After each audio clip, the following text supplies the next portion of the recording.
In this video we look at some of the most useful string methods Python gives you right out of the box. Tools for cleaning, changing, and restructuring text. A string method is like a built-in tool attached to every piece of text. You call it by typing a dot after your string, then the method name. It hands back a brand new string with the change applied. We start by storing the text ada in a variable called name. Notice the extra spaces on each side. Those are intentional so we can practice removing them. Calling .strip on name trims all the white space from the left and right edges.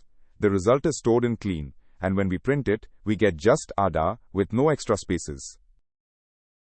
Upper turns every character into a capital letter, giving us ADA. Lower does the opposite, making every character lowercase. Neither method changes the original string. Replace takes two arguments, the text to find and the text to swap it with. Here we replace world with ada, so our greeting becomes hello ada.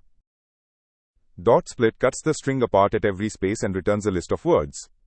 Join is the reverse. It glues the list back together using whatever separator you provide, here a hyphen.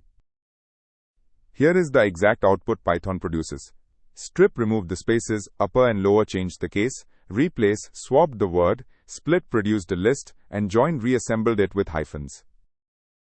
The most common beginner mistake is calling a method, but not saving what it returns. String methods never modify the original. They always hand back a new value, so you must store or immediately use that result. String methods are small, focused tools that each do one job well. Combine them in a chain, and you can clean, reformat, and reshape any piece of text in just one line of Python.